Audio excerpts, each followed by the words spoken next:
same day. I didn't get no pay. Please. You're in tune to the Powerhouse Radio, linking the world to the Caribbean.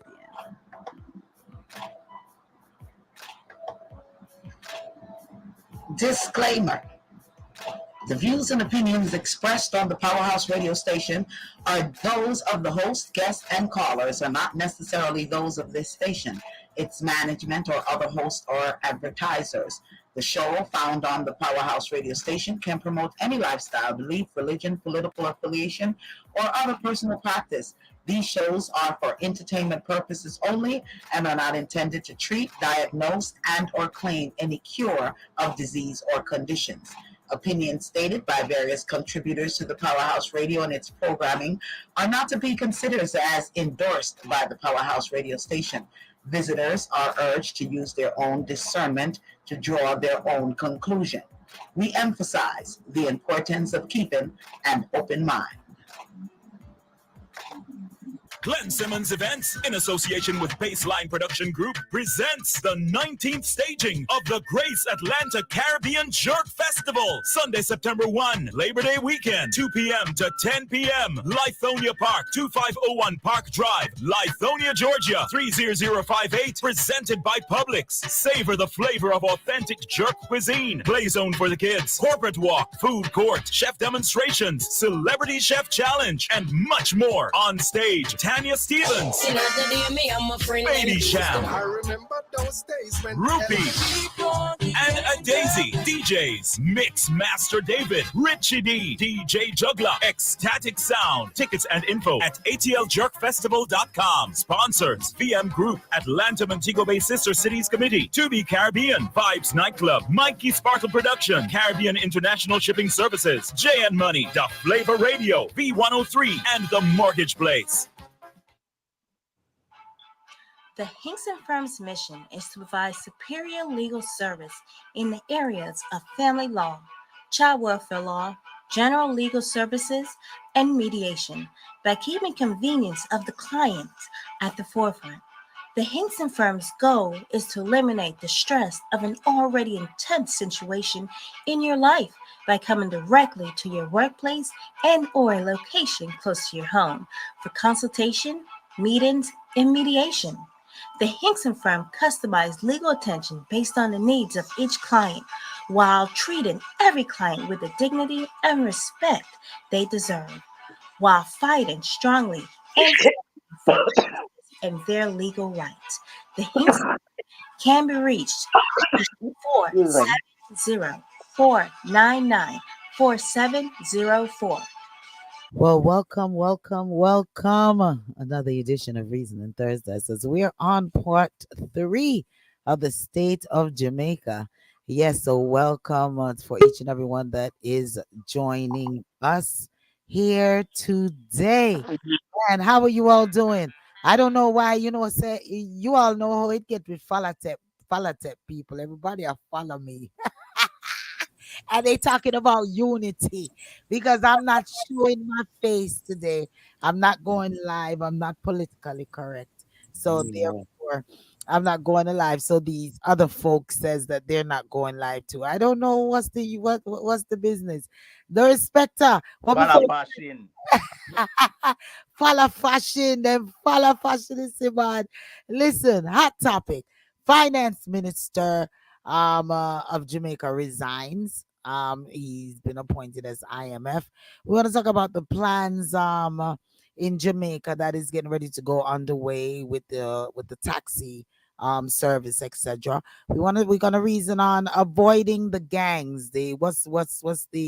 What they're coming up with, Jamaica coming up with avoiding gangs, as we are focusing on people, teachers, migrations, and the new migrations that are coming into Jamaica, from the Cuban, the guy in the Philippines, all of those things. We're going to talk about Jamaica prison system. Man, the people, they're building more prison system for the people of Jamaica. Why? Why are we building more and more prison for the people of Jamaica? So people of Jamaica, watch out. We're also going to deal with gold, silver. What's going on with Jamaica's wealth? Yeah, And hey, they said there was no oil found. We're going to be touching all of those reasoning topics right here on Reasoning Thursday. So I want to say big ups to you all for joining us.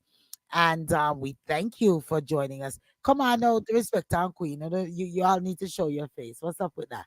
You all right? Today is a uniform day. Mama Acid, Mama Acid, we can't hear you. You on mute. School is Oh, starting. sorry. It's a Okay. I'm uniform not going day. to show my face for the whole video because I am not properly dressed. As you can see from my shoulder, I am not properly dressed. Therefore, it would be a violation. People, we're not violating any rules, none. We don't say certain words. We don't do things when we know that we cannot be in compliance. We do the thing that we know is in compliance, which is me shutting off my camera. Wait a minute. It does not mean I'm not here because I am 100% here finally. So, Queen, what's your excuse? Queen, what's your excuse? My excuse, I look, I dozed off. I was ready, and you guys made me doze off, and that smeared my makeup. It messed up my hair. You have to I wait. mean, You're so too, you're too I beautiful. decided since it's incognito today, I just might as well play along too, and You're, go you're with too the flow. beautiful. You're too beautiful to worry about makeup. The respect, turn down you had to mute you because I don't know why you think that you're gangster or something with these gangster stuff in the background. What excuse why you're not showing your face today? And that glass is dark. What? No, I can't. My camera won't click on me. I click on it, won't click on. You too, you tell story. I won't say you lie. I just say you tell story. Okay. All right. Well, I'm gonna do like Mama Acid. I'm not correct today, so I'll just give a good snippet. So I'm just showing that I'm in the studio. You all see I am in the studio, but I have chat going on in the studio, so I have to mute my video today.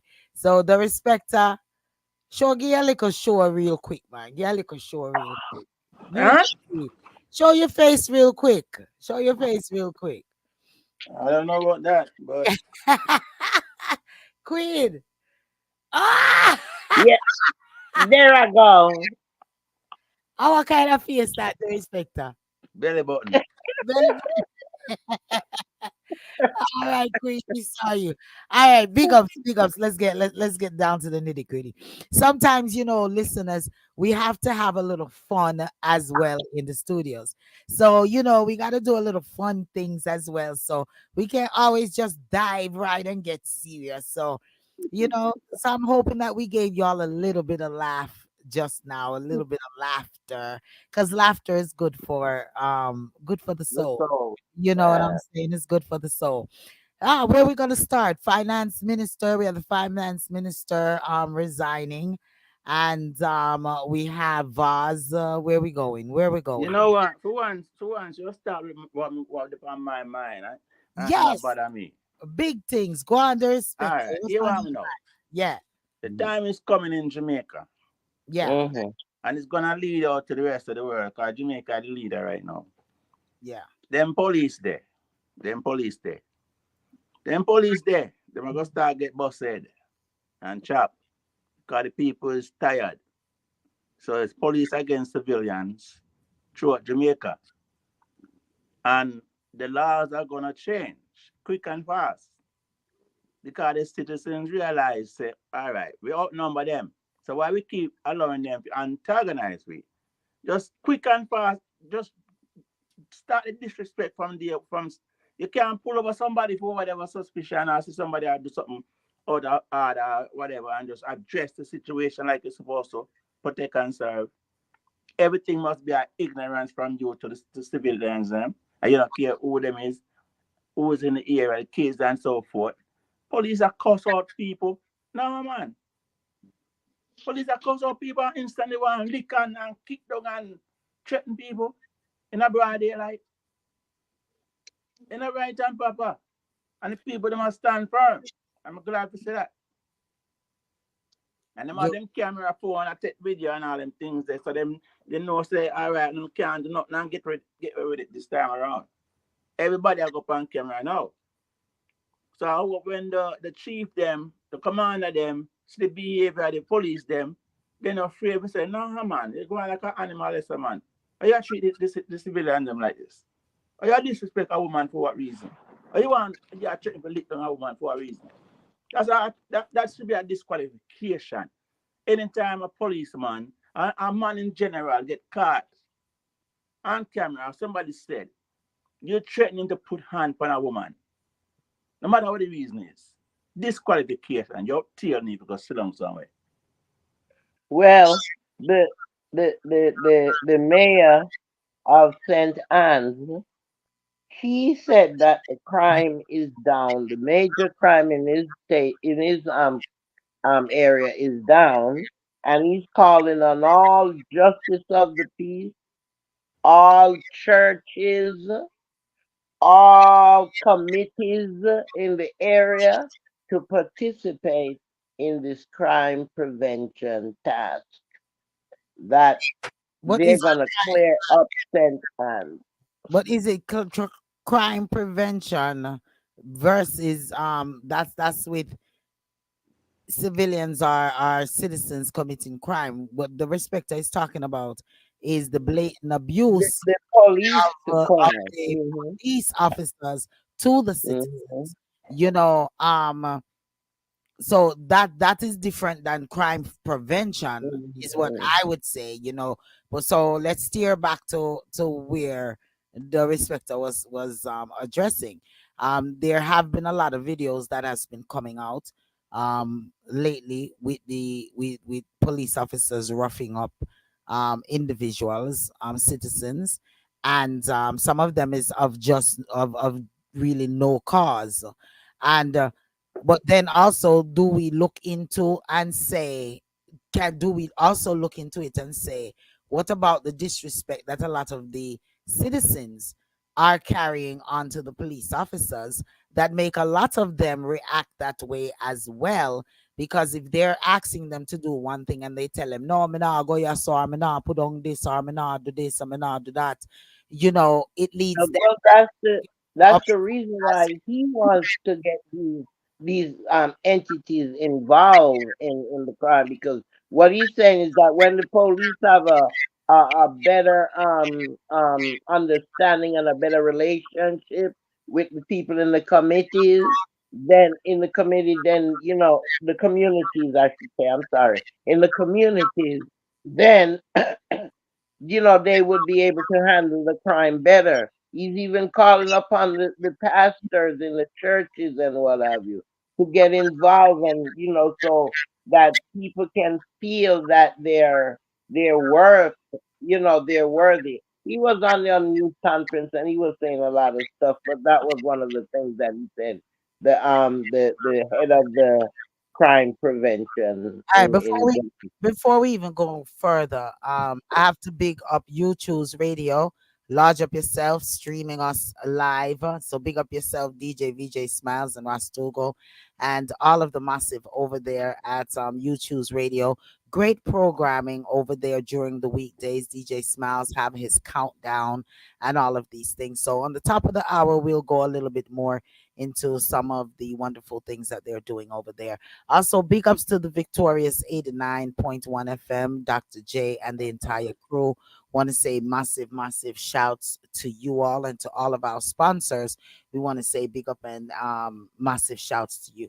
I should have had dropped that in from the beginning. Sorry to cut the conversation, but yeah, Queen, I hear you where you say that's something that is the all in the crime. And you're saying that's in the plan to bring down crime. his plan, yeah. But then when you say that, you're speaking of one area, which that is just St. Anne's. But we're talking about the whole of Jamaica, you know. But And could we apply the same method to the whole of Jamaica if it's working for St. Anne's? He's okay, saying so that people are getting involved, and because they're getting involved, He's asking for more justices to get involved, more churches to get involved, more communities to get involved. So evidently they're doing something because he's saying that it's down. You know, I The forgot how much percentage he said it did, but if it's working, then maybe it can be applied to maybe other areas. maybe that's something different when that's working. Maybe it's not working with the officers for say. So Mhm. with the respecter, when you bring up such a topic, when you bring up such an issue as to the brutality of citizens in Jamaica, where does this passion go? What did you see? Why did you come to this conclusion that the citizens are going to retaliate one day and it's going to be a massive thing that is going to happen if the police officers in Jamaica don't necessarily shape up or treat the citizens or civilians as they would like to be treated. If a vendor makes a mistake and end up on the wrong side of the street, or someone I walk with them products in them hand upon them head, whatever them I do, I even drive and the police intervene and just quickly want to cause a person to lose something that they were trying to use to make some money to live them life, and it's no concern about what just happened. You cause a person to it cause a person to end up in a position that they wasn't expected. It's gonna make them angry. It's gonna make them lash out back at you. Okay. And just assume that they're doing something wrong, and you instantly want to talk loud to them and just bully them. Yeah. Yeah, but then let's also, because I have to be on the fence with all of our discussions and look at it on the two sides. I've been seeing this for months now. Really from last year, I've been seeing where the which I've myself felt away when I see it's being done. um when the officers are kicking down people's stalls and confiscating their goods, and just carrying on anywhere they pick up stuff on the road. But let's look on the officer side of it. um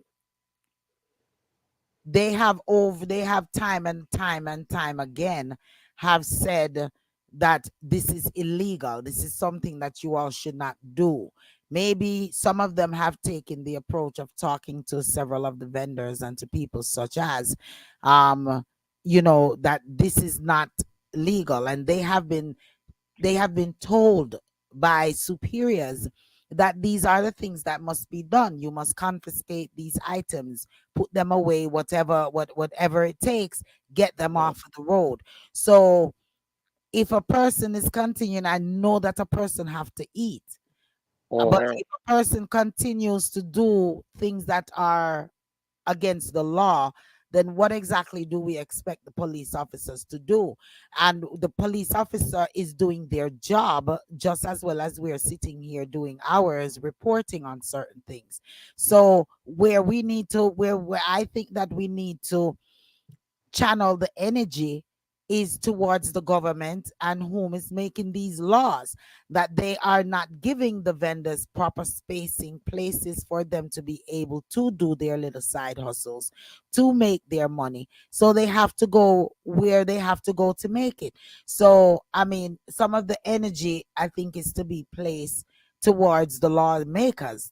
Once again, the people themselves need to rally, and when parliament is in office, go to parliament and make your statements, make noise the same way, once again, as you all make noise for Vibes Cartel. You all need to go out there to the parliaments and make these noise and make it known. Get TVJ out there, get different reporting agencies out there, news media out there that can project this to the world, that you are out there fighting for yourself. Go ahead, the respecter. Have you ever seen a Chinese or a light skinned person get antagonized and disrespect and kicked down and harassed by any Jamaican police?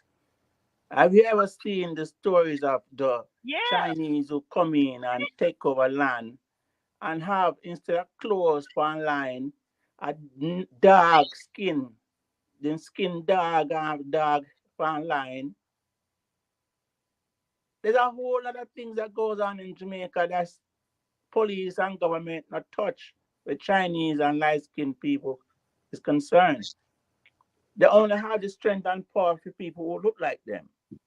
And that's the problem. People are looking into that and say, why you treat Well, I would blacks? say before we turn over to Mama Acid and then go back to Queen, I would say that first, you don't have Chinese that are out there on the road selling because they have been given the buildings to operate from. Second, you don't have Chinese that are driving taxis. That's what the regular citizens of Jamaica are doing in order to make their bread. So the Chinese, them is not necessarily in the way, in the pathway of the police to be harassed. Yes, they Yeah. are, lady. The ones who in the stores sit up on a high chair watching the black workers, disrespecting the black workers, even putting hands on the black workers, flinging things and lick the black workers. And when police come, police don't harass them or say nothing. Police continue the treatment to the black worker. So But yes, them doing it, but them doing it different. that's it. Where you just say And them they're getting it, in getting their away with it. store. What you say? They're in their stores, sitting on their high horses. High chairs. They're the masters. Mm-hmm. So they're doing the master job and the citizens are doing the slave job. So when the correction people come in, or they are what they call them, the bounty hunters come in to the building, then who are they going to harass? The slaves, because master is always right. All that gonna change, you know. All Well, that gonna I change. wonder if all that's gonna change, and then we're gonna let Mama Acid chime in. But I wonder if all of that is gonna change, and how violently it is before it changed, because how violently before it changed, because I watched a clip the other day where I'm not sure what that Chinese individual or Korean or whatever nationality he is, but they have them white and them have the slanted eyes. We say they're Chinese. So um I saw a clip the other day where a guy came in a mask and he used a literal hammer. And while the Chinese guy was walking into the store, he hammered that Chinese man and ran away. I mean, lick him up, all in his back. They didn't show. I didn't want to see. I didn't look at the other video that they were saying you can go to look at what happened to him. But you can definitely see that it was tragic. So I'm wondering if what you're saying, the respecter, may really be starting to come to play of rebellion, retaliation. Go ahead, Mama Acid. Acid, you on the line? Excuse me for popping in and out so many times. We have an electrical storm up here, and they are taking our power off and on, off and on, off and on. So That's excuse okay. me, everybody, That's okay. especially my co-host. Excuse me, y'all. That's okay, though. Classism, colorism, racism, all of these isms and schisms were the dividing line during slavery. And so we have a bunch of people who are still functioning mentally and emotionally as though they are still under slavery. Mhm. That is part of the problem. And the biggest part of it is that the people who carry the guns, they carry that attitude the most because they punish and brutalize all kind of people. The respecter, I really hate to say this, but I can tell you that I am not dark, and I have been brutalized, and I have been slapped by the police, literally and figuratively. Um, They threatened to put me in jail one night. And I'm going to tell you that this happened when I was young. It happened the last time I was in Jamaica because I was driving a rental car, and when I got back to the resort, the girl in the um, security booth didn't want to open the gate to let me drive into the resort. I want to explain that. No. Yeah. That's really another issue. Me and a cousin who she thought was somebody else were together, and she thought that because I was with someone local, that she should prevent them from coming into the resort with me, and I am the guest. Like, I am not permitted to have a guest come into the resort. And it wasn't even like they were coming anything other than to drop me off and take the car. Because people assume things when they look at people. They make these decisions based upon who they think you are. So after this happened to me, I then start thinking about why. And I moved to a different location. I moved to a guest house right around the corner from the hotel. And I didn't have any problems. I didn't have, and yes, they had private security. I didn't have anybody questioning who was with me when I went grocery shopping to bring stuff back. But the one time I had problem driving out from the gate, who was it? The JCF. They stopped me asking me about the person who was in the car with me and I was driving. Now, why would you stop me and ask me about the person who was in the car with me if you know this person is a local person and you see me with them and you see me with them every time I come to town? Because this is nothing new. This happens all the time. They selectively antagonize people, and let me add for the record that they do it in a lot of cases because they want to shake you down. If you think corruption is bad, let me just say, if you got family in Ocho Rios, go. Okay, most people don't realize that the North Coast is much more corrupt than the South Coast. The reason being, all of the corruption moved to the North Coast because that's where all the money was sitting, and because you got all your tourists on that side of the island separated from the regular people who are on the south side of the island, which is exactly what happened when they put people on both sides of the mountains. They did not anticipate losing control.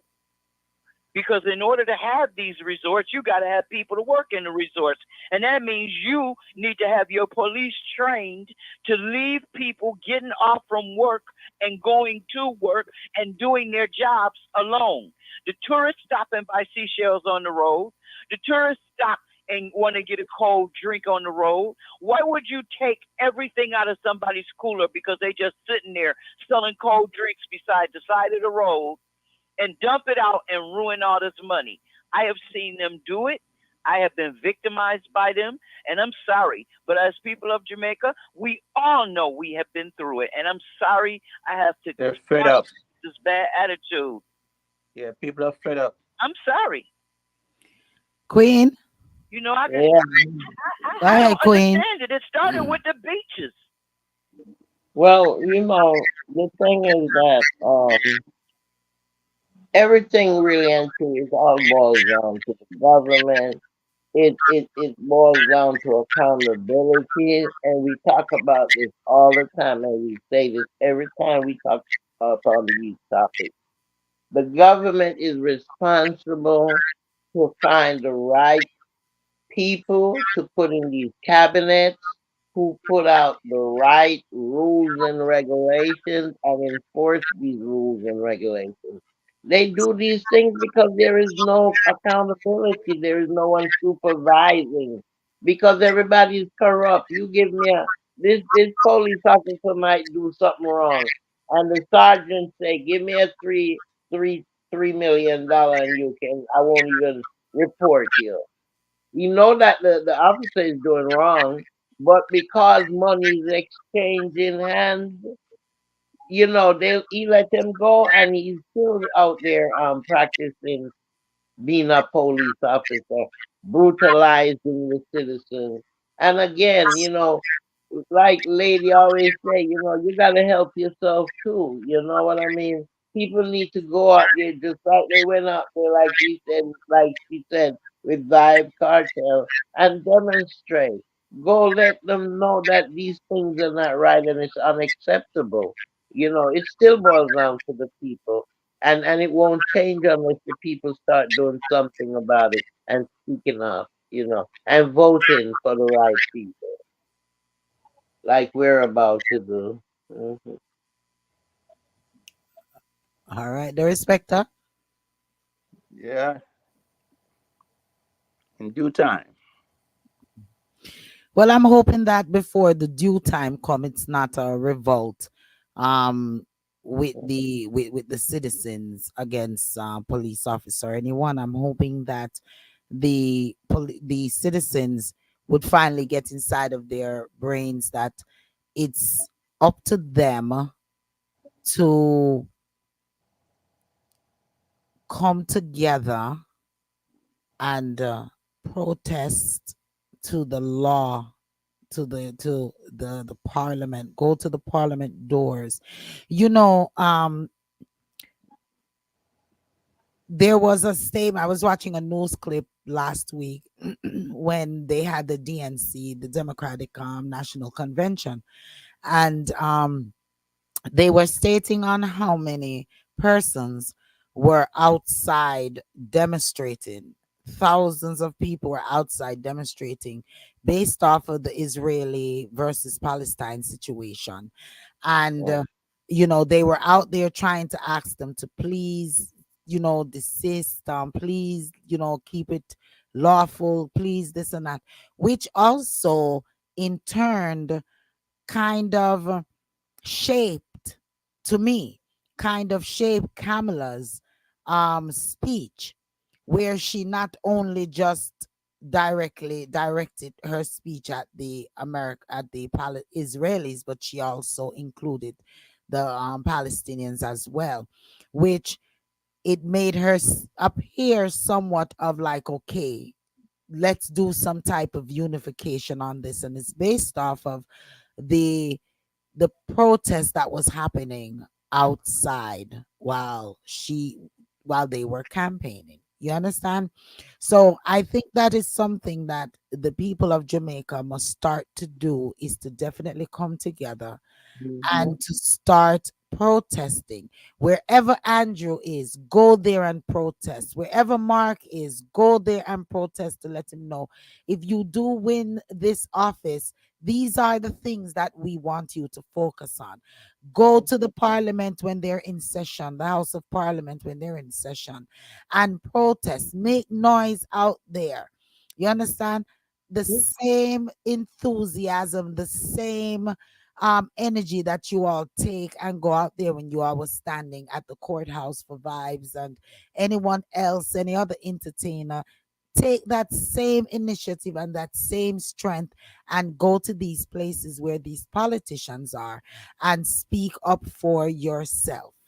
And it's not that the people don't know this, because you see, right after Beryl, I hear people saying, "Oh," when they couldn't get help. I hear them saying, "Oh, we see you all when it's election time or when you want us to vote, but yet still now the disaster, we need help. No one is there." So Yeah, they are seeing, the people are seeing these things, but they just won't do but come Queen, together and work on. Yeah. That's a statement that is made every year. That's something Mhm, that they say every year. Then they block the roads. But mhm, when you're blocking the roads and you're doing those things, whom is it really hurting? mhm, You're stopping your own neighbor from being able to get to work. Whom is this hurting? You need to go call the news medias and say, hey, we're going out to the parliament today, and let's see if we can get as many news people out there. Heck, if you feel that the news media is biased and paid off for, then you have a lot of bloggers that will be more than happy to go out there and to record and bring it back. There's no, we as the people have to take some accountability for what is going on and what we're allowing to go on in Jamaica. And until we come together, we're going to continue to fall. Okay. Uh, Mama asked the respecter, you want to go into it, or Mama asked, you want to go Yeah, a into it? lot of we all of us know that a lot of people are they want to, but they're afraid. People are afraid for their life. uh, You know, people are already suffering, don't have what it takes to live really. So people don't really listen to people who don't have nothing. If you're not in a position of where you have some status, you know, people don't listen to you. They see you, they hear you, but who are you? So it's kind of hard for Jamaica when more than 50% of Jamaicans are at the poverty level. People don't want to listen. But this is the time. It is the You time. see, because it is the time now, because what we and you have to sooner or later call the election. You know, they are looking for the help of these same poor people that doesn't have anything, that you feel doesn't have anything. They do have something. They have their vote. But but They but have their voice and they have their vote. And that is why now they are doing things to try to win over these same people to go and vote. So now is the time to make your demands. it's true that lady. But think about the people them in the communities where there's them not have no money, like I said to begin with. How they gonna people tired of walking miles and miles and miles and for just to for somebody else to benefit off of them. People don't have the transportation money, the food money, the bills money. So it's very hard for them to do anything other than what they've been doing. Just staying put. And the truth of the matter is, the real people in Jamaica knows what's going on. The preacher them know what's going on. The charity group them know what's going on. Government know what's going on. The rich people them know what's going on. But they don't really care, just like the rest of the world. They don't care about the borderline that is considered poor and needy. Mama They asked, don't. Mama asked it.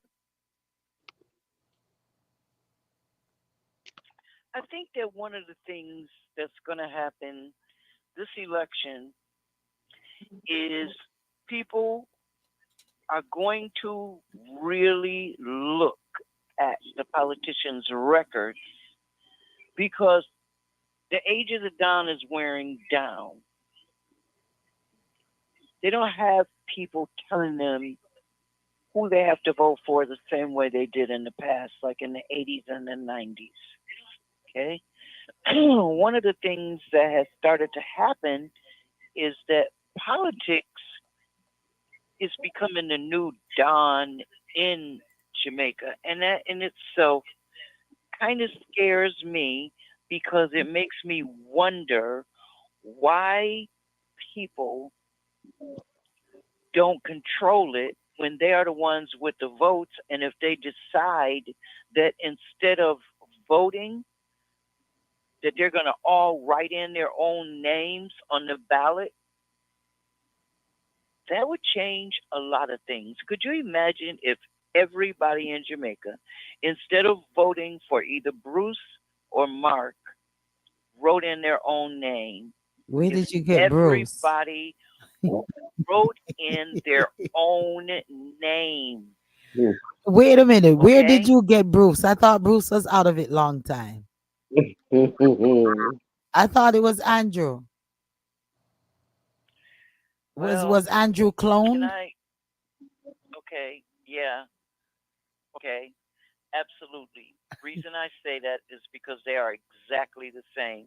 There's no difference in politics. Only one is now riding in a bulletproof vest. I mean, riding in a bulletproof van and wearing bulletproof clothes. The other one has learned how to make friends with the local constabulary to protect him, which is why he's not really speaking very much right now. So when we look at this new election, it is Bruce. coming back. And the problem is that Andrew has done nothing. I spent the better part of almost a whole week, almost a whole 7 days, looking for copies of the platform for either of the two major parties. I studied the history of the two parties. I wanted to understand how their platforms have changed and developed over the last few decades. And the one thing I have to say is that the comparison of what they're doing now to what they did then is like night and day.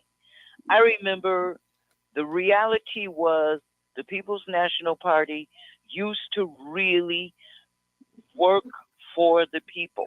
People demanded certain things and things happened. The Labor Party was always, I'm trying to find a nice way to say this, the Green Party. Because if you didn't have money, you couldn't be in the Labor Party. Now, when we look at these party politics, we have to look at how Parliament is stacked up now. And the one problem we really have is that the people are not represented in Parliament. When we look at Parliament, but the majority of the people in Jamaica don't understand the political system and how it works, which is what we were talking about the very last show, and why Jamaica has stopped giving any type of civics information to any of the students, because they don't want people to be smart enough to understand that they do have the power to change the system.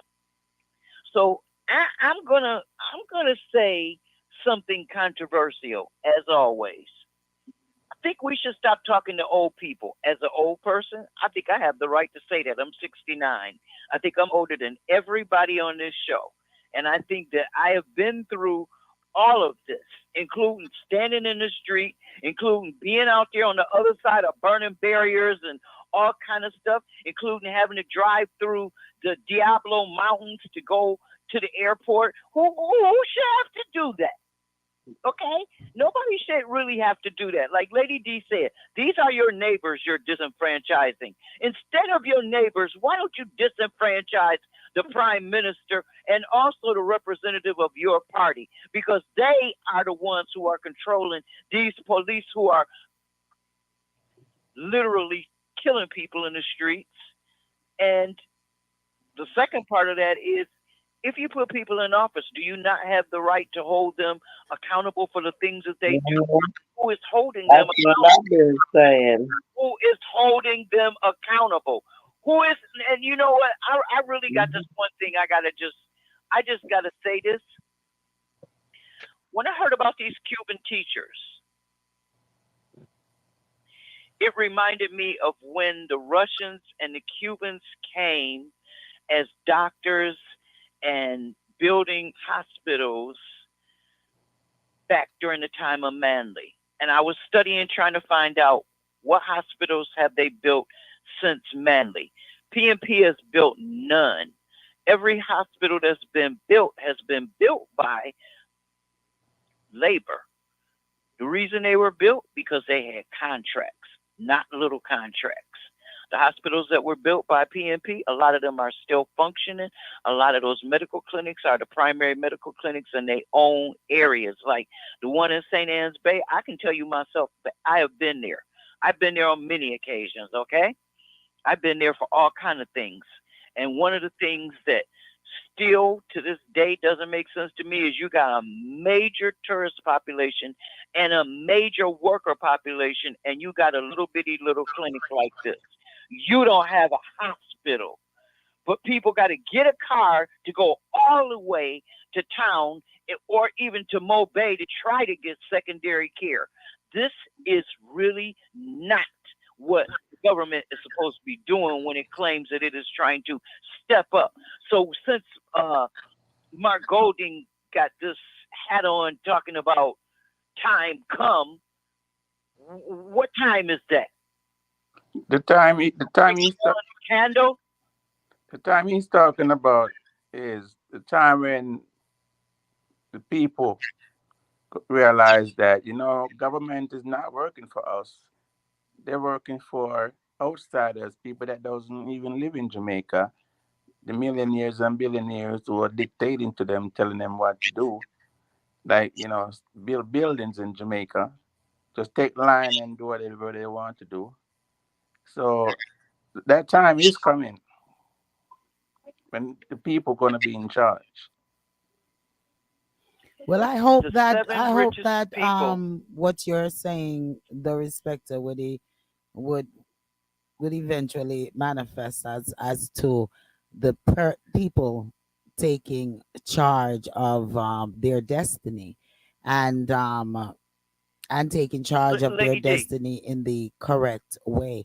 And Mama Acid, I will piggyback off of what and I heard you said, Lady D, but I will also piggyback off of what you said in regards to Sentence Bay. I have, those are my trampling grounds, and as you've been to um Sentence hospital, back then, I've been there now, and it's not just the hospital in St. Anne's. Is not, you have hospitals in Falmouth, in Trelawney, you have hospitals in St. Elizabeth, you have all of these hospitals that are not up to par, that is not Poorly run. well equipped, that it's ridiculous that all of these um um parishes have to go all the way to Kingston in order to get quality care. And by the time that they get there, the situation is dire, and some of it is not just life threatening, it has taken life. So it's time for people of Jamaica to come together and to fight for even the little basic stuff that is needed in these hospitals. So it always trickles back to the people, to the citizen of Jamaica, for them to stand up and fight for what they need. We can sit here every day and complain and feel sorry for them, but when are they going to take up the mantle to come together collectively and fight for their future, for their children future, for their children future, and stop just sitting back and just muffling, bubbling underneath their breath? They have to stand up, and all of us on media, all of us in the diaspora, all of us all around can make as much noise as we want to make, but it's up to the actual citizens of Jamaica to stand up and say something. And I keep on referencing back to Vibes Cartel and any other persons that they feel that they want to worship, that they go out there and make all of this noise for. When are they going to go and make noise for something that needs to impact Jamaica? It's up to the For basic human rights, just for basic human rights. necessities. When are they going to go out there and impact it? We have been sitting here for years upon years, you know speaking for the citizens of Jamaica. But it's just like, if you don't want something, I can't continue to fight for it for you. You have to fight for it for yourselves, with the help of us out in the diaspora. Yes, when I go back home, that is where if I'm to go to a medical hospital, I will end up in St. Anne. So I'm going to end up in Trelawney. I'm in Falmouth Hospital. Yes. So I'm speaking of it now, but whom is there? Whom is there that who are the people there that are speaking up for themselves? Go to these hospital protests. This lady came on and she cried. She cried about her mother passing away. Was there any rally? Was there anything taking, any initiative, any of them coming together to fight, you know, and using her mom's situation as the mantle of what they standing for? I saw Wayne Lonesome had what's his name? Oh my God. on his show, the Minister of Health, Tufton. I saw that he had him on his show, and nothing but excuses were made. You know, why we here in the diaspora had to do that?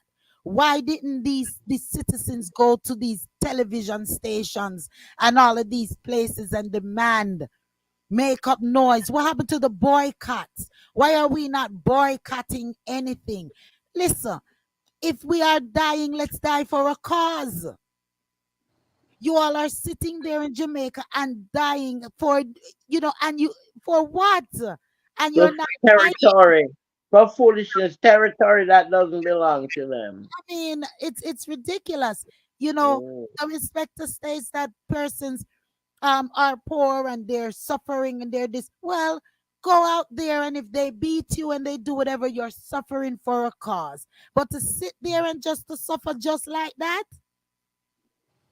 just like that, and there's too many news entity out there for you for to publicize your cause. It's not like before where there's nothing there. There wasn't internet, there wasn't this. Is your word against. There's phones, there's bloggers, there's whether they want to fight against them or not. The word is being spread. Stand up, Jamaica. Stand Yeah, up, citizen of Jamaica. Stand up. it We is deep. It is deeper than you think, sis. I understand the fright, It's the respect. deeper. There always is casualties in everything. It wouldn't we wouldn't be as able to do a lot of what we're doing now if there wasn't persons in that was willing to stand up and die for the cause. We have lots of civil rights people here in America that stood up and fight for the cause, lost lives for the cause. So there is going to be casualties in making advancements. Nothing come easy. Nothing comes easy. Nothing. The Go ahead. only thing, the best I would say is best. The best thing for Jamaica right now is if those people who are called Ubakaba, science again. Tell them all of them go LA Lewis. Yes, yes. Okay. No, not that. Please don't have people flying around the island. Ah, all of them go LA Lewis for one of them ring for one of his rings. I mean, like you got to sometimes you have to make joke out of serious things. I mean, but seriously, you know, who's next on the list, and then let's move on a little bit. I guess well it's all surrounding, so we're mixing everything in it. IMF. One thing, Go one ahead. thing you Uh-huh. haven't. One thing you skipped over. What's that? Still haven't finished this conversation about the Maroons and how all of the black people in Jamaica are Maroons. You know, I'm It's, searching for the second treaty, and so the next step is next week. I'm going into a different type of a British search engine. I'm going through a British Scholastic search engine by way of Scotland, which is kind of amazing because I reached out to somebody and they said, "Okay, we'll hook you up." I was So trying I'm to trying to find this. Yeah. I was trying to Don't you get think we the need it? Yeah, we do. I was trying to get a connection, and I'm still waiting on that connection to get to Chief Curry or to a representative of the Maroon that will come on the program and really talk and really reason with us in regards to it. I've even sent word out to even Queen Africa. So we're going to see if we can get anyone or represent someone whom is willing to come and speak on behalf.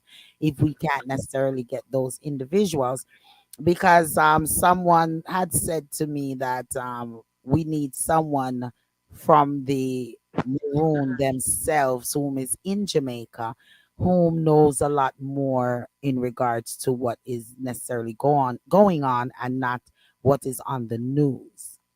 So, Okay, we're not. um, We got the treaty. Did yeah, we even discuss the treaty? We need to No, we did discuss not that discuss the because treaty, and that that's is why we really didn't. important. And that's why we didn't venture over to there. But yeah, the treaty is very important, which for me it is self-explanatory as to what you're saying. If the if the if the treaty was made, first of all, the England, the UK left Jamaica because of the understanding between him and the Maroons, correct? And that's why the Right. treaty was made. So, therefore, I don't think that the UK will leave the total island of Jamaica for just a couple of little areas in Jamaica. Obviously, there had to have been more to it.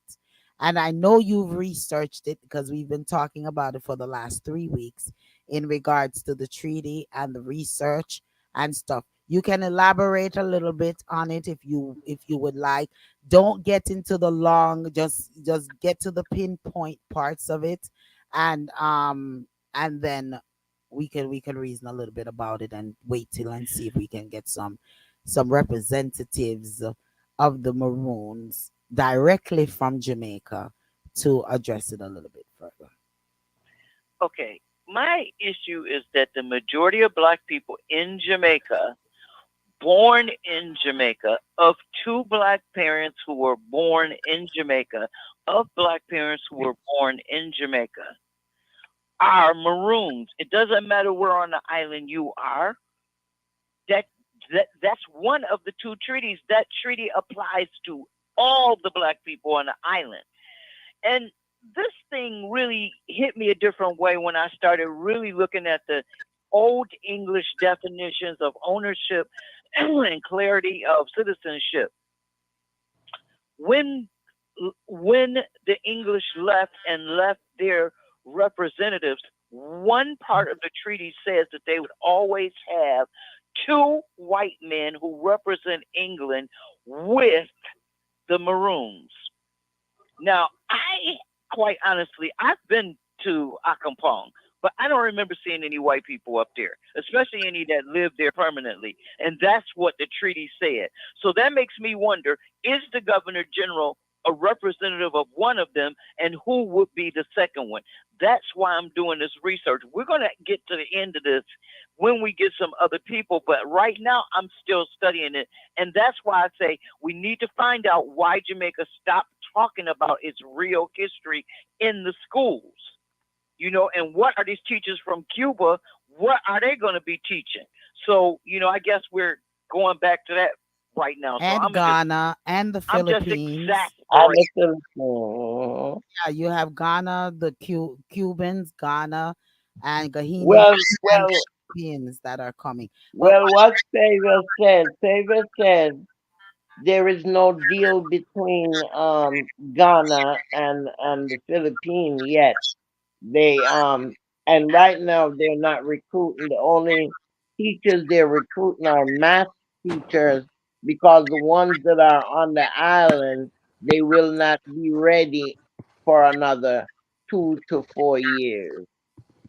So he said it's not true that they're short staffed, but yet still Crawford came out and he did a news conference and he said that they are short staffed and that it is at epidemic level because teachers are still leaving. And that's when he even mentioned about the 28 new teachers that came from Cuba. Um, and that, there are more to come. So, and they're saying, but at the same time, he's saying that if these other two countries were to send teachers to Jamaica, they needed the summer to be prepared to be ready for the school term, which starts on the second. But it's a lot of passa with that because right now the school is not ready. They have $3 billion worth of damage in the schools and talking about putting these kids in churches and in empty buildings that are in the areas. I mean, it's a lot of craziness going on within the board of it out there, Well, that's why we said, definitely we expect them to have to learn the curriculum that, Jamaica's curriculum that they're teaching their children. So, I would hope that they weren't just going to dive in and just pick up from anywhere and teach our kids anything. But, piggybacking off of what Mama asked it. Hello, Donna. Donna says greeting, blessings to you, Donna. teaching For tuning in. What's Um, up, Donna? I wanted to touch a little bit on what you said in regard, since this segment is like on the people as well. Back to the maroon thing a little bit, and then Queen will go on back to the education. Uh, yeah, the education. yeah. I feel that you're 100% correct. Mama asked it as far as when they say maroon. That's why persons are preaching that anyone should be able to come in and they as come and get your ID and come and get, and you can't just invite everyone in if everyone, to such a sacred um community. So therefore, obviously, it to me it's kind of evident that all of the descendants of Jamaica are somewhat maroons, are maroons. And the treaty was made by whom? It wasn't made by um, a someone out of the Maroon territory. It was made by Maroons with the UK. So and that's what I was trying to get you to explain a little bit, Mama Acid, as to your research that you've done in regards to the Maroon situation on what's going on. Because you raised a very serious question as to the citizens of the Maroon.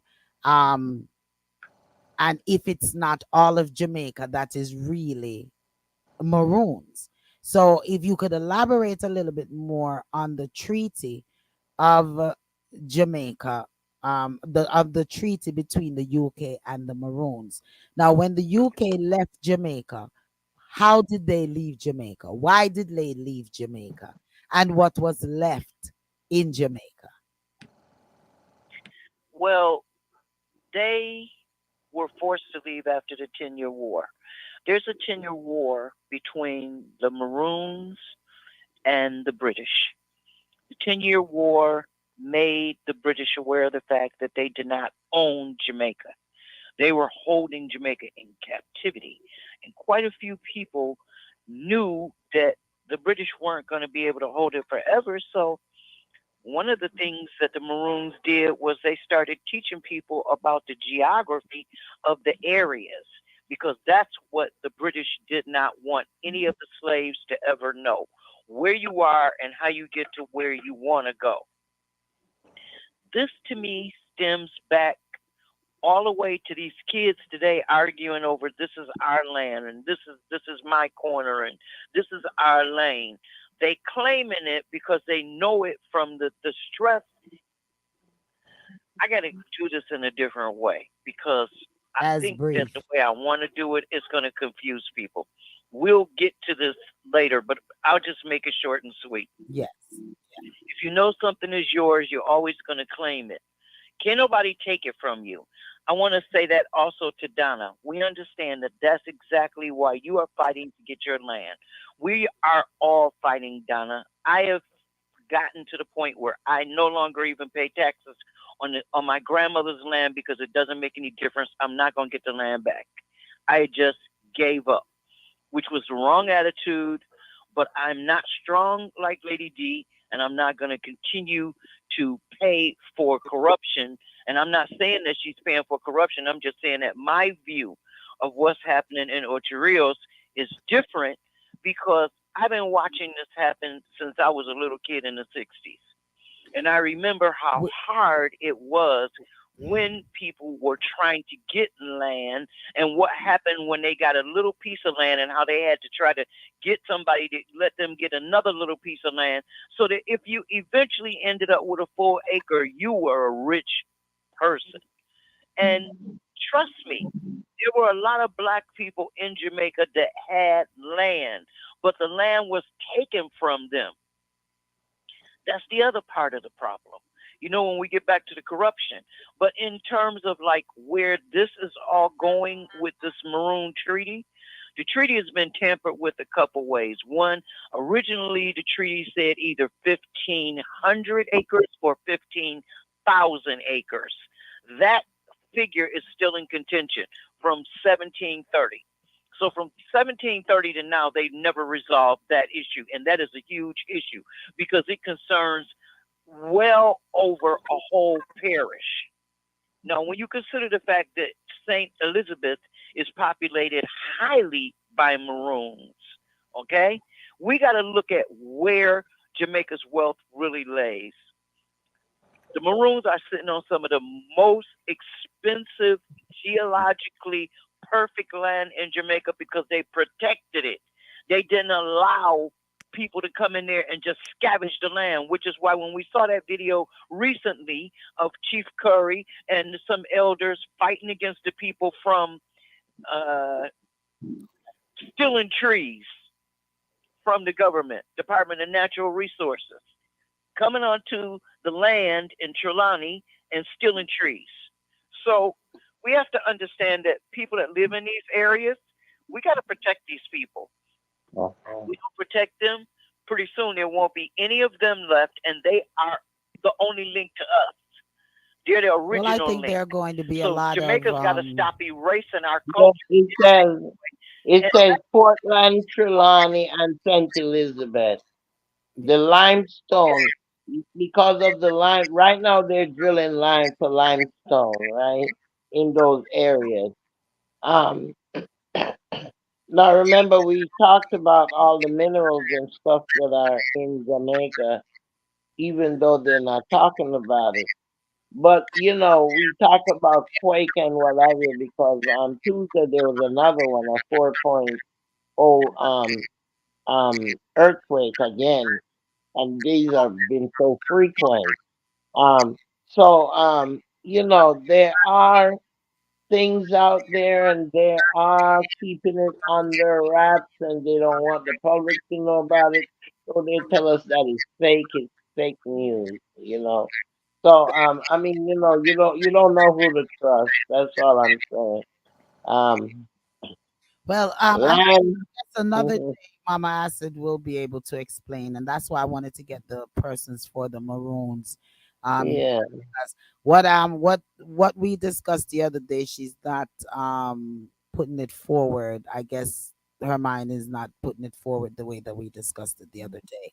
But I totally understand. So that's why we're gonna get the Maroon persons in. So let's move on back to education. Queen, as to what Yeah. we're saying in regards to the education on the Cubans and all of those coming in, and the migration and the crisis that is going on right now in Jamaica, because they're not really making it coming like a crisis. It's like Yeah.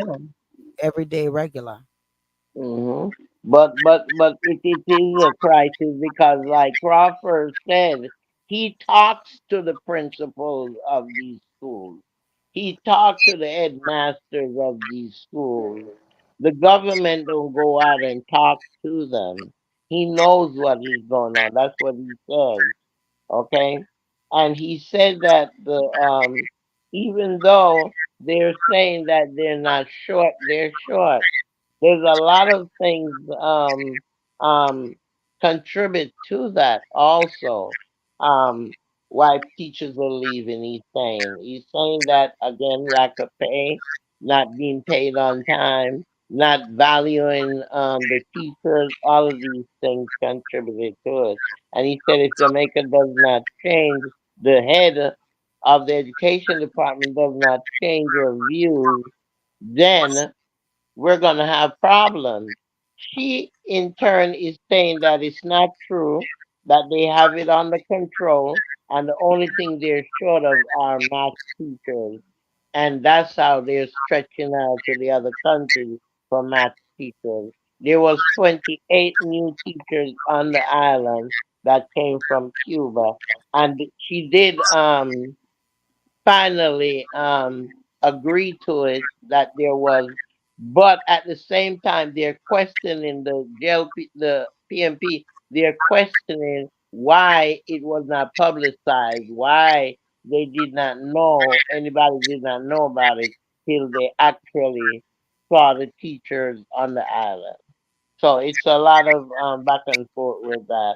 Well, Um, it's definitely a lot of cover up all around. yeah, yeah, Cover up all, yeah, and yeah, because right, sorry, the bottom sorry.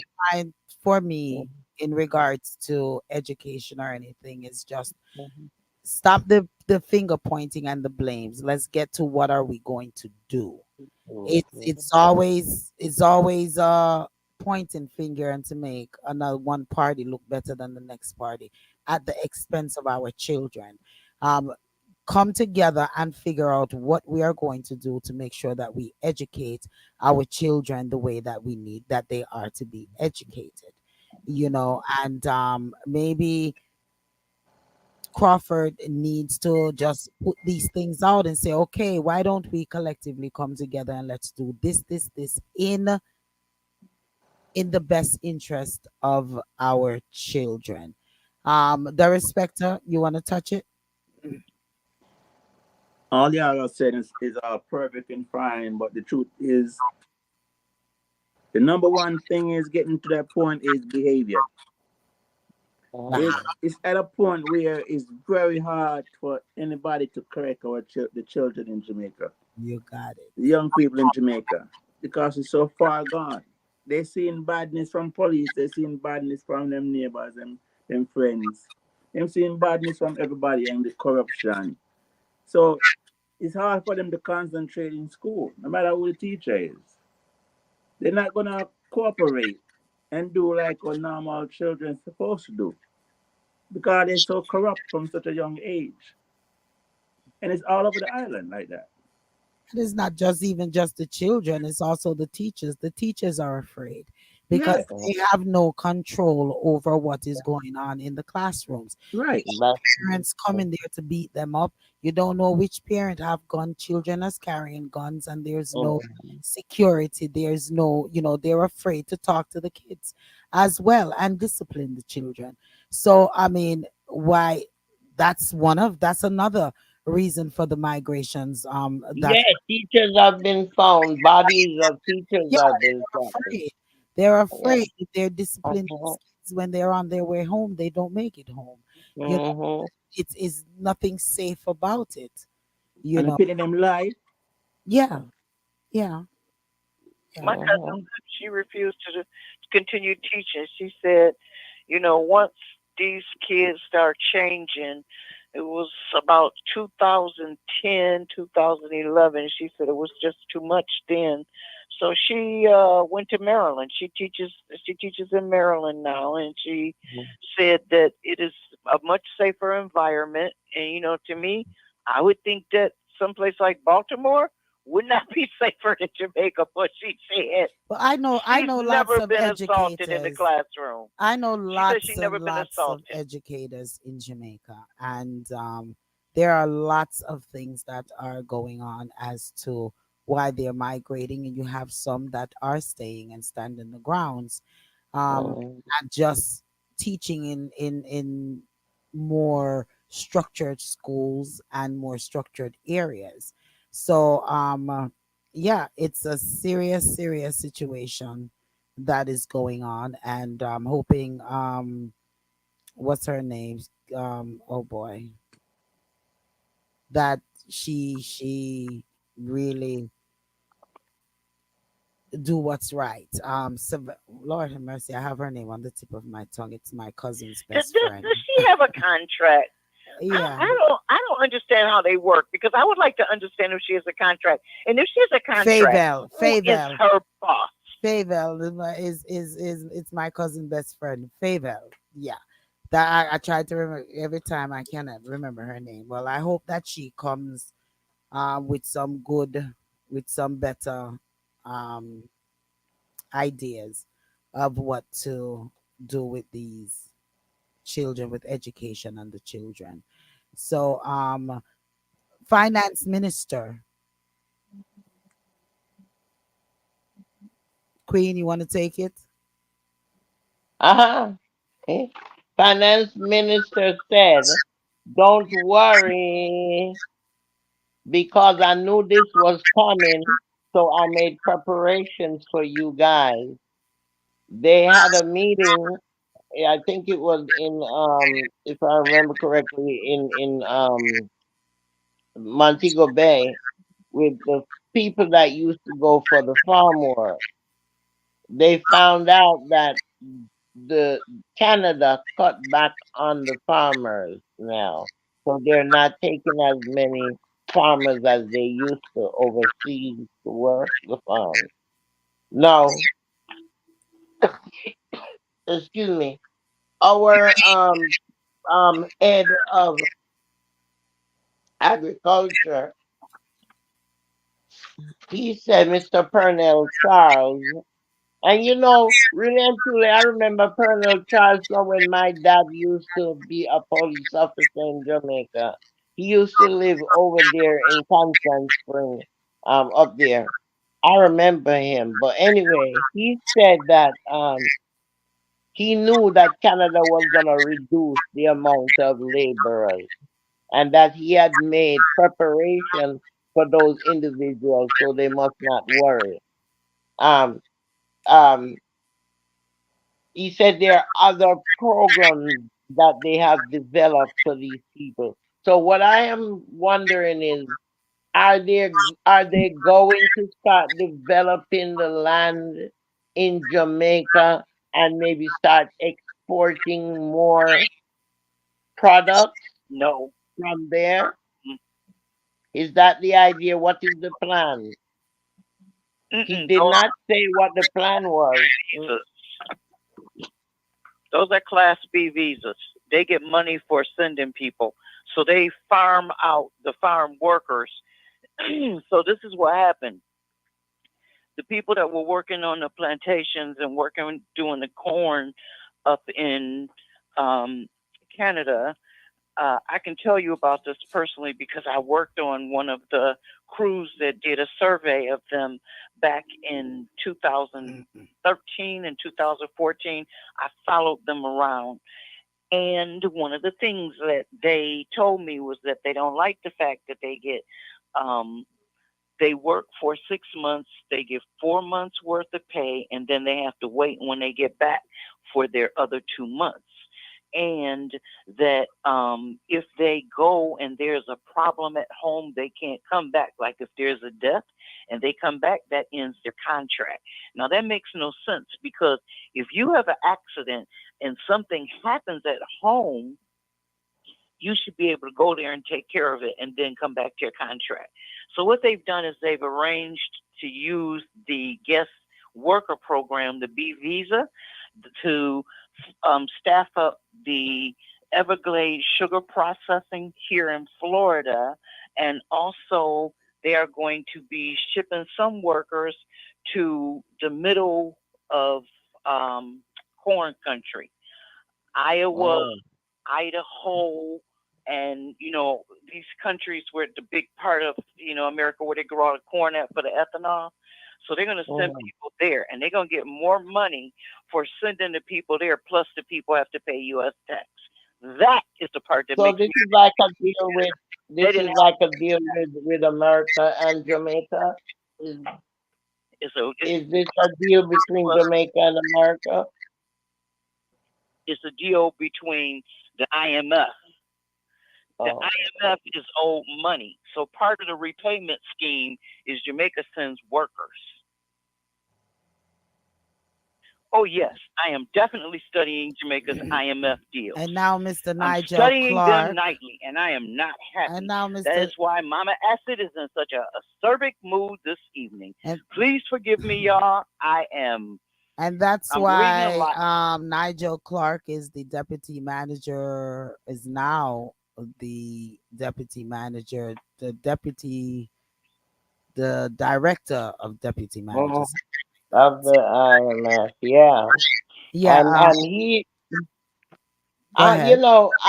I did you know a lot about him? He was a finance minister before. I, correct. it, I it's like he usually be in the shadows. You that know, you hear Nigel Clark.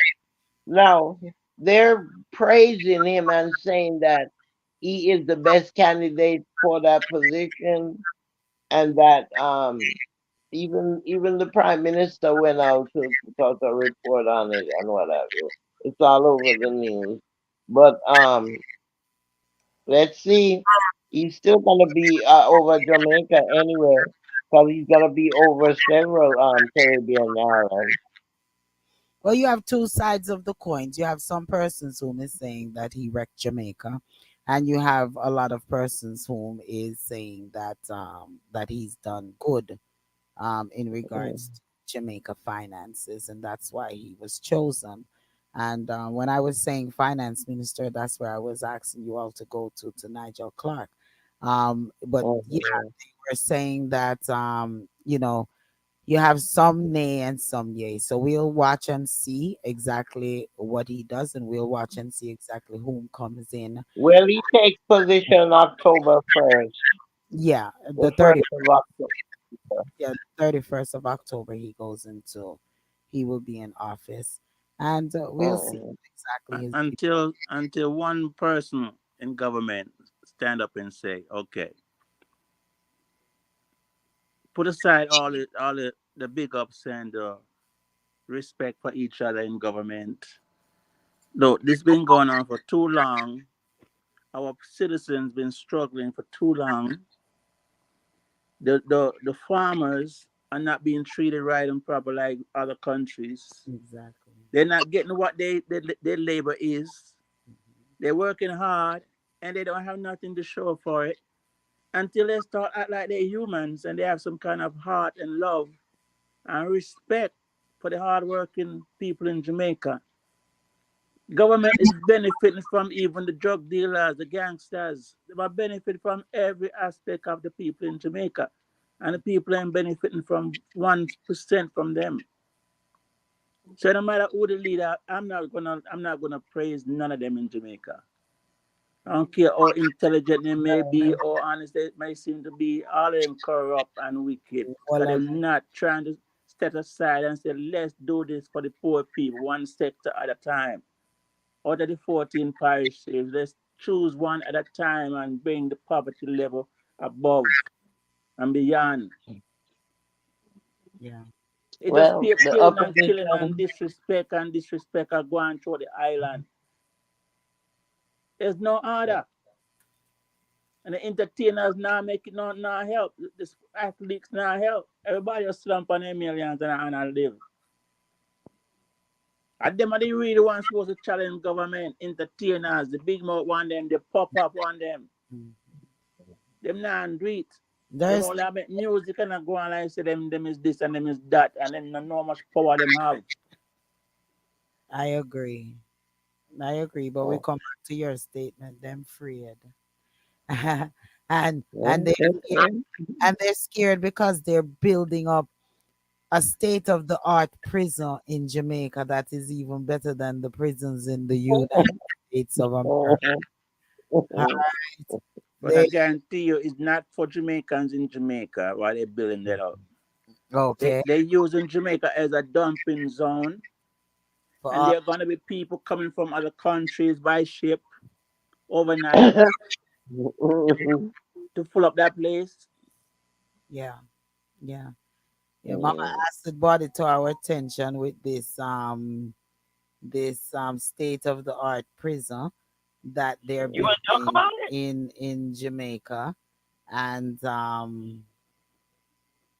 how much persons that this Jamaican have.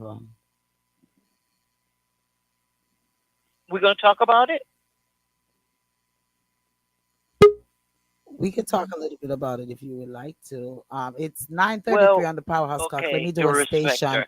One moment. Let me do a station update and do a commercial break. Just want to give YouTube's radio a big shout, as well as the Victorious 89.1 FM.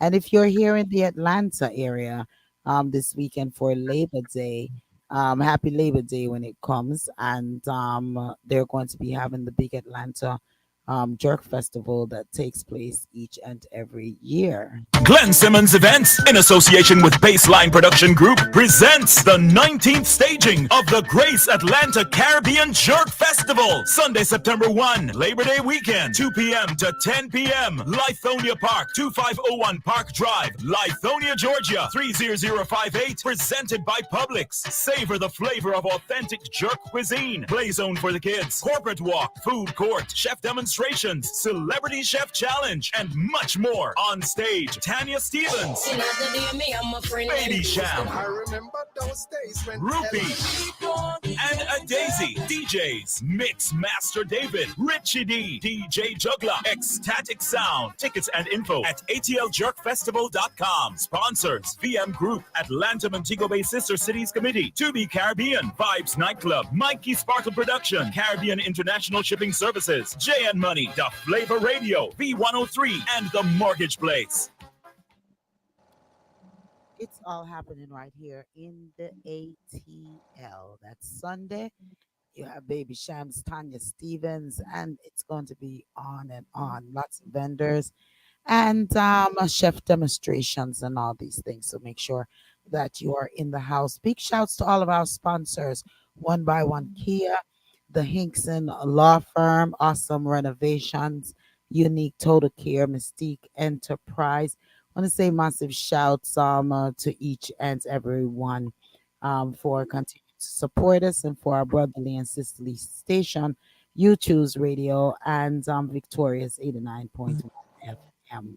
Um, uh, we're going to open the lines as well, 706-955-2001. If you would like to chime in with any of our discussions here, or if you would like to chime in regards to the people of Jamaica, our part 3 segment of the state of Jamaica. As before we focused on Jamaica, then we dealt with government, and this is our third segment on the people of Jamaica and what's affecting the people of Jamaica. So once again, our number is 706-955-2001. If you would like to chime in. Mama Acid, if you wanted to touch a little bit in regards to the prison that they're building for our people in Jamaica. And as the respecter said, he feels that it's for persons other than the people in Jamaica. So what's your thought on it? Well, I have been investigating the prison since before they broke ground because I wanted to understand a lot about the prison. I needed to understand who was going to build it. I needed to understand the construction of the prison, how the maintenance of the prison would be, handled, the basics of, this. So what's going on with the prison? Building. Yeah. They said they were going to buy the prison kit. They bought it. The one they bought is a Supermax. So this prison can hold a maximum, according to what this box says, of 850 prisoners. It's an electronic jail. That means that they look at everything through cameras. Every cell has several cameras. There are cameras in the ceiling. There's cameras everywhere. There's even cameras on the cameras, which I think is kind of ingenious. The cameras are the primary mode of policing in this prison because the people stay in these little boxes for 23 hours a day. They get out to take a shower. They get out to walk around a courtyard, and then they go right back in the box. Okay, now I saw that they were going to build this prison previously. Where exactly now did they have they started construction on it? And if so, where exactly in Jamaica have they started this expensive thing, and whom is paying for it? Is it the citizens of Jamaica that's going to be paying for it? This is the second one. you're talking about. I'm talking about the one that they just opened last year. This one is open. The one I'm talking about right now, Okay. this prison is now open. Okay, it's on the St. Thomas end of the island. Now, the uh, one that they're building is going to be a supermax. They are building it because they said they will no longer transfer dangerous international drug lords and murderers internationally any longer. So they made a agreement with the International Court of Justice after the Didis transfer that they would keep their criminals that committed crimes anywhere else in the world. If they are a citizen of Jamaica, they will be locked up in Jamaica and serve their sentences in Jamaica. And everybody should be grateful to Didis for that, because Didis and Liberty filed a big fracas when they went through the extradition process, and it cost them more than $1 million to do it, even though they've been moved around continuously since they've been in the United States. I can be honest and say that I know where they are. I can also say that I know that the evidence from these cases is all electronic. And I'm saying that to let people know that your phones from the year 1996, well, we've been talking about this since about 1998, haven't we, Lady D? Mm-hmm. Lady D? Yes. Yes. We've been talking about the phone tap since about 98, right? Yeah. It's been a while. So when in 2000 they got the international warrant, and I started telling every show almost, it got to the point where it was almost like a joke. I wonder when they're going to syndicate our show off the satellite. I used to laugh and say that. But it was true because they were collecting every call in and outside of Jamaica. It doesn't matter if you were in Jamaica and you ordered a pizza, they have it on tape. All they need to know is when the call occurred, and they can actually buzz the tape up and pull it out. Jamaica was a test case for countrywide surveillance, and they used it in order to tweak the way they investigate not just international drug lords and organizations, but also governments and corruption, because they have evidence against everybody that used the phone. I'm saying it, people know it.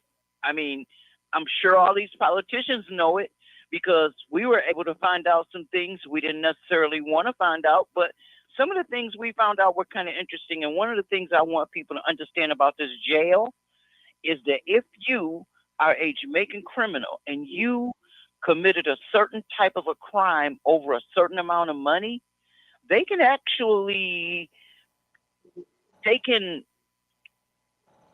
convict you in absentia, which means you don't have to be there for the trial. You don't have to be in the country.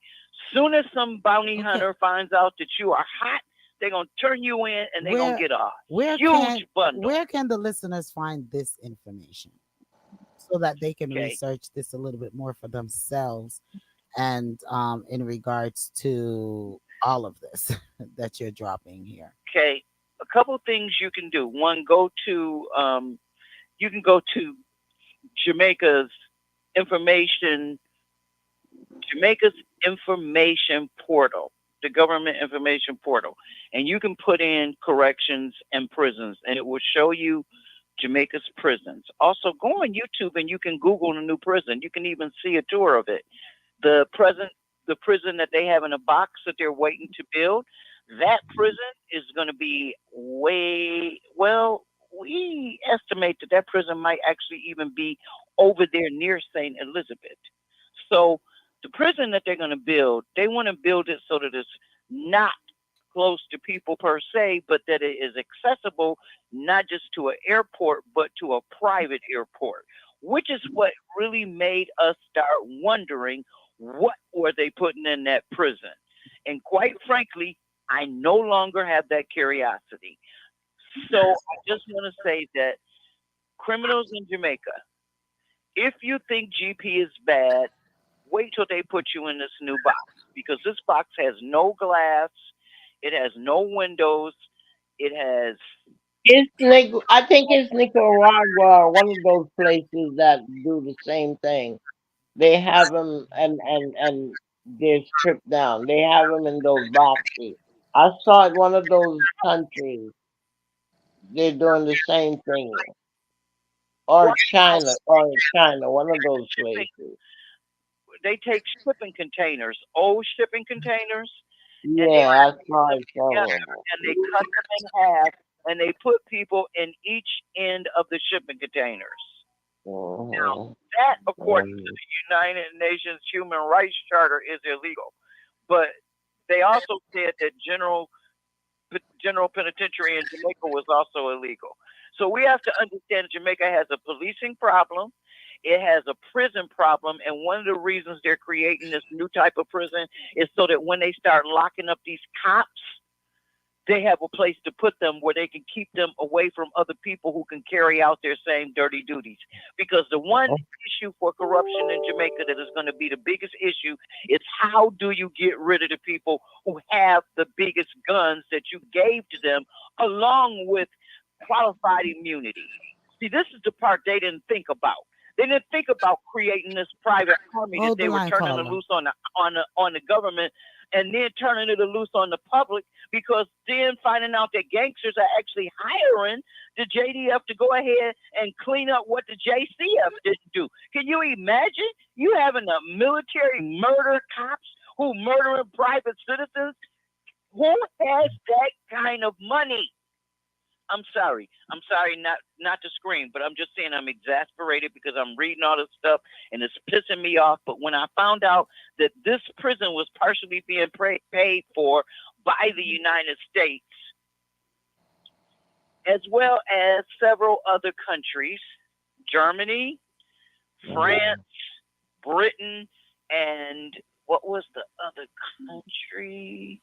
Switzerland, because they said they have too many Jamaicans locked up in jail and they're going to be in there for long term. Now, here's the Okay, so deal. basically they're going to Long be term, sending back well, Jamaicans to Jamaica. Are they long planning? term, are they? Question. Are they planning to? So basically, they're in these countries that has Jamaicans in their jail, in their prison system. They're looking to deport them back to Jamaica and get them out of their Right. prison system. Basically, Right. that's When they what got it this is. class 2 Okay. jail built, that's what they want to do. Okay. All right. So what we can So, like, do? Jacuro is- be shipped back. Okay. Right. Yeah. So we just have to continue to So here's where it gets a little freaky. The money for the maintenance of the jail and the long-term commitment for the jail, that all comes out of the government's pocket. So Jamaica itself is financing only after these other countries have given them all the money and bought everything they need in order to build a jail, because they're not using Jamaican contractors to build it either, and they're not releasing any of the plans in Jamaica. The digital it's mock-up almost for like the the jail roads. Yeah, it's will almost be like the done roads. in another country, and they won't even transmit a copy of it to Jamaica. So there's no way somebody can buy a copy of the jail diagram and forensics in order to be able to defeat it. Because you remember, we had this conversation before about the electronic monitoring that they installed in the new jail so that phones don't work in there and other stuff doesn't work in there. Okay. We talked about that like last fall or maybe even in the spring last year. Okay, well, what we will do is we'll visit this again next week, because it's the time's running out, 9:48. Let me just quickly say this. Clock. Go ahead, the respecter, and then They- we have a caller. Go ahead. They're both are gonna crumble. Yeah. That's too much power for one group of people to have against black people, basically. So my hope is that they're gonna crumble, malfunction, and won't work. Well, the jail Well, is as already we- working because they got people in it, the respecter. Temporarily. Yeah, all of these things are going to No, it's work, gonna but work. it's They all they of these making sure it's got money. It's funded. all of everything electronic is working just as it just like we are on this electronic computer with this internet, but everything also breaks down.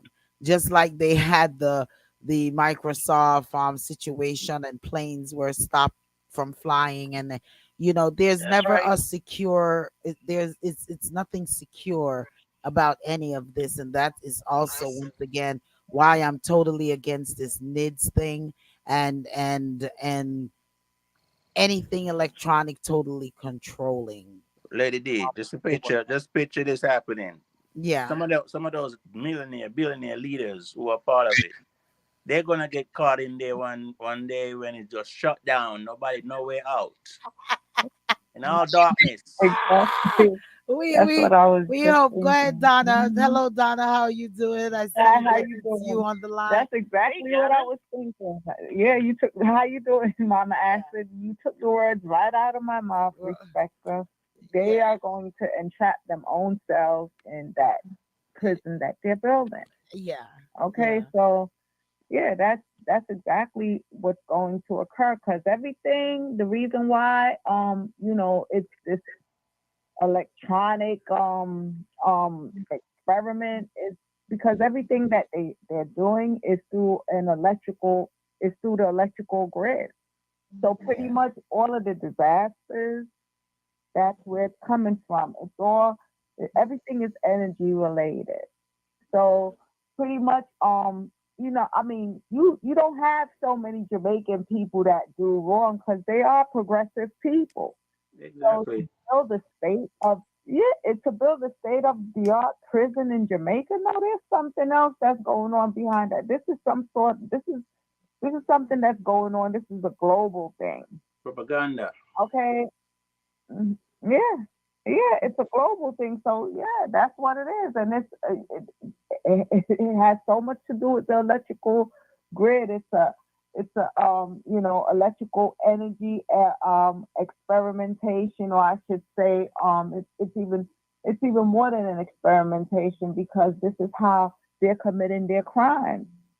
Okay, so what you can't detect with the naked eye is what they're pretty much using, which is electricity. I mean, certain things, some things you can detect with the naked eye, and some things you can't. But that's what it is. The computers and all sorts of things. That's what I address because, like I said, my situation, I can.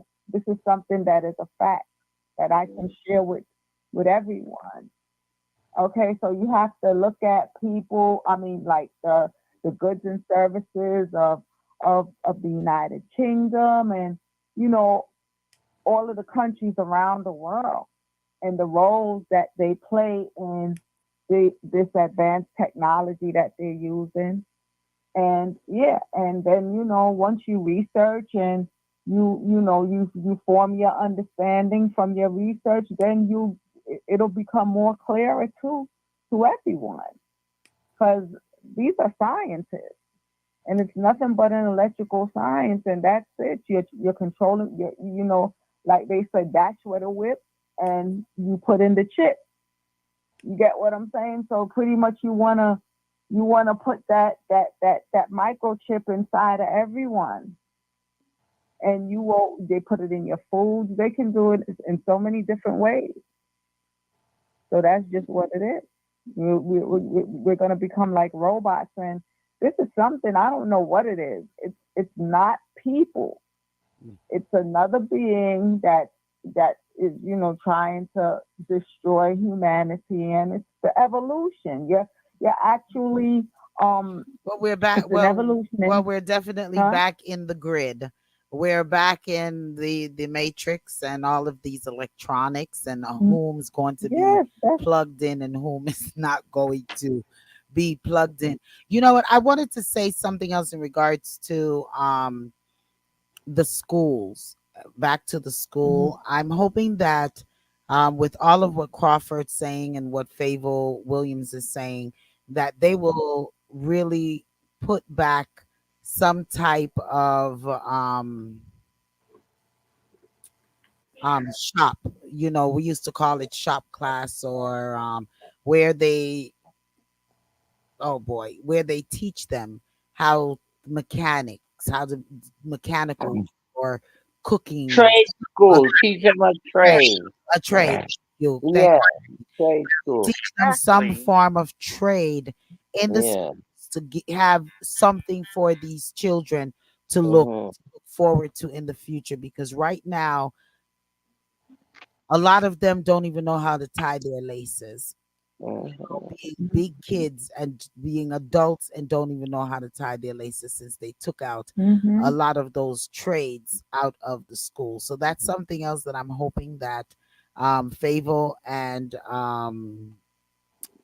if Well, I don't know how they're gonna do that because right now they said the damage that to the buildings is over $3 billion, yeah, but and once again, Queen, it's so not all the buildings that are damaged. You have some damaged, and if they have to resort by going back teaching in homes, yeah, homes, they're um, smaller doing and back with churches these and and yeah. those areas that have been direly affected by Hmm. then they need to do that. As long as That's what they said. They're gonna do those areas first, the ones who have. Because edu- they were talking about this college that was really badly destroyed. yeah, So that's what they said. So they're doing it in phases. They said. okay.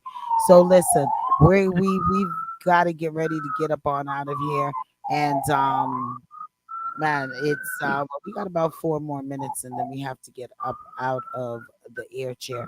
I know Donna was talking in regards to the entire electronics and gone back into the human situation and non-human situations and all of those things. And Donna, I definitely believe it's there was a time when we were younger, we used to watch the Jetsons and we used to watch all of these different cartoons on television. And you see a lot of I always, in my view, is always that it no, if it no go so, it go near so, because I just Yeah, don't believe that these people minds are so creative that they exactly. come up with all of these things in a lot of these movies. That a lot of things that are in the movies is actual and factual. So Yeah, I don't, with me jumping in, you know, I totally understand when you say with mechanics and and what's not human, what is, and everything is going to come forth sooner or later. So yeah, we're gonna soon have flying cars, and like they, everything is going to be computerized, because that's what the world is trying to have to be done, one world order. So all of these things are maybe Matt is going to manifest, and we can just continue to pray that it doesn't, and it's once again up to the human race to fight against it manifesting, or so we are mm-hmm. going to be the resistance. Who is going to be the resistance? Matrix had the resistance. Yeah, yeah, we some of us will Yeah. be in the resistance crew to unplug It's a, ourselves from the system. So yeah. yeah, and I wanted to say, yeah, because I had started to say that it's an evolution, and that's what they're doing. It's you're creating a new hominin, Yeah. and you're using these state of the art places because you have a state of the art center that you're building a few blocks away from me. Then you have a state of the art prison in Jamaica. So pretty much, that's what you use the heist money and you invest it in, because you're it's an evolution, and you're seeking to create a new hominid. You're Okay. trying to make the human race extinct, and you're creating a new hominid, and But that's what. if it was like that, Donna, then it wouldn't be so bad. But they're only targeting us, people that's dark skinned. There's nowhere else in the world you hear these things going on where a black country is doing this. for white folks It's or all over the Chinese. world. It's just against us. And No, maybe it's because not. we're It's not in not. It's a China, we worldwide don't thing. know. And The maybe because we're Chinese. not in Mhm. Switzerland, we may not know. And maybe we're not in Russia, so we may not know what is going on in those areas. But the Well, people that's doing it in our country, what But doing it in our country, they're not Jamaicans. nonetheless, well, we just have to put our listen, trust in God, they. right? This is the whole thing. And What the God happened within is us. that we, like Lady D just said, we don't know what's going on in other parts of the world. We just know our news stories. But this is a worldwide thing. It's against the human race. It has nothing only to do with Jamaicans and Americans. It's a worldwide matter. Okay, listen, It's a wor- it's a listen, we uh, have to get out of here. Darespecta, you wanna close out? yeah, it's not like you think it is, Donna. It's trust me. There's no black countries doing this to white and light skinned people. None. Every black country is resisting Also, against what's going on against our people. presidents, all of the Okay, white we presidents and who they claim were assassinated and we things have to we have to of the cut the sort, it never conversation. occurred. We have to cut Those the All are right. things conversation. Okay. that we have There to is consider. Okay, we have to so cut it. yeah. Darespecta, So you want to sign out?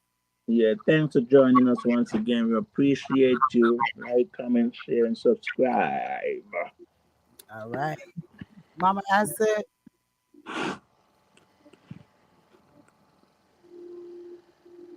Queen. Night, night, everyone. Thank you for joining us. See you next week. All right, Mama Acid. Bless up. Please check us out during the week over on YouTube and make sure you check out every Thursday between 8 and 10 so we can make sure you stay updated on what's really happening. Peace and blessings. Yeah, we just want to thank each and everyone once again for joining us. Blessings to you all. Don't forget to this weekend. It is Labor Day weekend. Grace Atlanta Caribbean Jerk Festival is keeping their Labor Day weekend this Sunday, 2 p.m. to 10 p.m. at Lithonia Park, 2501 Park Drive, Lithonia, and featuring Baby Sham, Tanya Stevens, Rupe. Make sure to join me Saturday from 12 p.m. to 4 p.m. on for the Lady D show. Yeah, we'll be giving away some tickets for that wonderful event. So make sure that you tune in. All right, we're the best of music and interviews and all of these things are right here. Loving it to the maximum. Blessings upon blessings. Want to say big ups to Donna. I want to say for always continuing to join us. Don Minded, blessing to you for joining us, and to all Sharon, to all of our listeners. Once again, to you Choose Radio. Want to say big shouts to you as well, to our sponsors, to Victorious 89.1. Blessings upon blessings. If you're listening via our website, TuneIn app, our telephone lines, want to say massive shouts to you and just thank you for your continued support. Be blessed. Don't forget to go over to our YouTube channel, like, subscribe, and get notified. And if you're on this, just like the show, all righty, just like the show. Blessings. I check you all on out for Saturday. Be good.